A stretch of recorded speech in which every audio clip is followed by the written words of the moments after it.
Hi అండి. మీ మౌని మీనా ఛానల్‌కి స్వాగతం.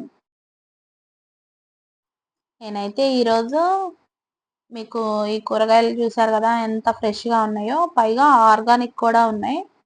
ఇవి మేము లంబసింగి వెళ్ళామండి. మీకు తెలిసిందే కదా! నాకు వంటలంటే పిచ్చని. అందుకని చెప్పేసి అక్కడి నుంచయితే నేను ఈ చిన్న చిన్న టమాటాలు, ఈ కాలీఫ్లవర్ తెచ్చేసుకున్నాను. ఊరు నుంచి రాగానే ప్రిపేర్ చేసేసుకొని తినేసాం. ఇక్కడైతే మా అన్నయ్య మిరియాలనేవి కొంచెం కోసారండి. ఇవి గూడా నేను ఇంటికి తీసుకొచ్చినాక మనం నీడలో ఆరబెట్టేసి వీటిని గూడా నేను చానా రోజుల పాటు యూజ్ చేశాను. మంచి స్పైస్ ఉన్నాయండి. ఇకపోతే సేంద్రియ అన్నమాట. ఈ ఫ్లవర్స్ ఇవన్నీ మనకు అసలు చూడటానికి 2 కళ్ళైతే సరిపోవు. ఇక్కడైతే నేను ఇలా పిక్స్ అయితే దిగేశాను. బాగా నచ్చేసినాయి నాకు. ఇంకట్లా వెళ్తూ వెళ్తూ మేము స్ట్రాబెర్రీ ఫామ్‌కైతే వెళ్ళిపోయాం.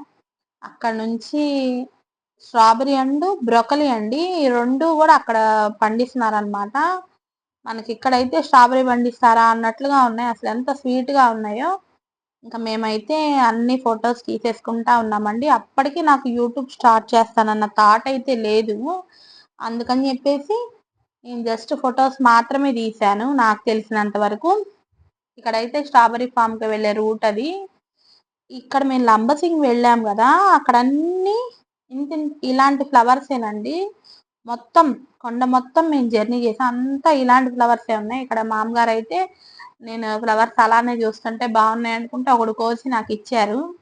తీసుకోమ్మా అని జెప్పేసి. ఇక నేనైతే తీసుకున్నానండి. అందుకని ఆమెను గుర్తుగా ఉంటదని ఒక ఫోటో తీసుకున్నాను. ఇంకట్లా ఫోటోస్ తీసేసుకొని చక్కగా మేమైతే స్టార్ట్ అయిపోయామండి. ఇక్కడ మనకి చాలా అంటే చాలా సీనరీస్ కనిపించాయండి. నేను నేపాల్ గూడా వెళ్ళాను. అక్కడ గూడా సేమ్ ఇలానే ఉన్నాయి. కాకపోతే అక్కడ మంచు కొండలతోటున్నాయి. ఇక్కడంతా గ్రీన్‌గా ఉంది. ఇక్కడొచ్చేసేటప్పటికి రూట్స్ చూడండి ఎంత బాగున్నాయో. అసలు నాకొక రూట్ చూస్తే భలే అనిపిచ్చింది. ఇదొచ్చేసేటప్పటికి బ్రిటిష్ కాలం వారు ఉన్న అది అతిథి గృహం అంటండి. ఇక్కడ మీరు కింద 2 పిక్స్‌లో చూస్తున్నారు కదా! ఇదైతే అతిథి గృహమంట. అప్పటినుంచి ఉందంట ఇక్కడ. అది శిథిలం అయిపోయింది. నేనైతే ఒక ఫోటో గుర్తుగా ఉంటదని తీసేశాను. కొంచెం జూమ్ చేసి తీశాను. ఇంక అందుకని మీకు అలా కనిపిస్తుంది. ఇంకా స్టార్ట్ అయిపోయామండి. సీనరీస్ అంతా నేను రూట్ అంతా ఫోటోస్ తీస్తూనే ఉన్నాను. నాకు గనక కొంచెం ఐడియా ఉన్నా కూడా నేను యూట్యూబ్ స్టార్ట్ చేస్తానని నేనైతే వీడియోస్ తీసేదాన్ని. ఇక ఇక్కడైతే మేము ఒక చోట టిఫిన్‌కైతే ఆగామండి. ఎగ్జాక్ట్‌గా 7:30 కల్లా మేము టిఫిన్‌కైతే ఆగాము.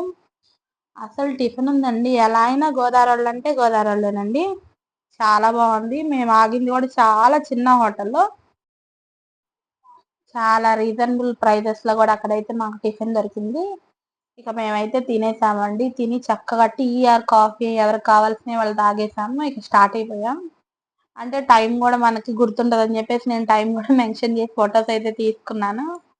ఫోన్‌లో ఎలా అయినా డేట్ ఉంటది గదా! అని జెప్పేసి. ఇంకా టిఫిన్ అది జేసి పిల్లలకి కావాల్సినయి అంటే పైకి వెళ్ళేటప్పటికి మనకు వాటర్ దొరకవని జెప్పేశారు. అందుకని జెప్పేసి నిజంగానే వాటర్ అయితే దొరకలేదండి. మేము ఇక్కడ వాటర్ తీసేసుకొని మాకు కావాల్సినయన్నీ తీసుకొని ఇంకా మేమైతే స్టార్ట్ అయిపోయాము. దారిలో వెళ్తా వెళ్తా మా బుడ్డోడండి ఫోటోస్ దిగాము. మా పాప, మా చిన్న పాప అన్నమాట. ఇక చక్కగా ఫోటోస్ దిగడం, స్టేటస్‌లు పెట్టుకోవడం తెలిసిందే గదా! ఎవరికి తగ్గట్టు వాళ్ళందరం ఇదైపోయామన్నమాట. ఇంక మా పిల్లలైతే మంచిగా ఎంజాయ్ చేశారు ట్రిప్ అంతా. ఇక్కడైతే వాటర్ ఫాల్స్ ఉందండి ఎనకాల. నేనైతే చాలా లాంగ్ నుంచి తీశాను ఫోటోని. కొంచెం జూమ్ చేసి చూడండి క్లియర్‌గా అర్థమైద్ది. ఇట్లా అన్నమాట. మేమైతే ఫోటోస్ దిగాము. మా వారు, నేనైతే ఫోటోస్ దిగామండి. ఇక్కడ మా అన్నయ్య, మా వదిన వాళ్ళు కూడా ఫోటోస్ దిగారు. మీకు కనుక వీడియో నచ్చితే లైక్ చేసి, షేర్ చేసి, కొంచెం సబ్స్క్రైబ్ చేయండి ప్లీజ్. బాయ్ అండి. Thank you. ఒకటి ఎరగది అన్నయ్య చూద్దాం.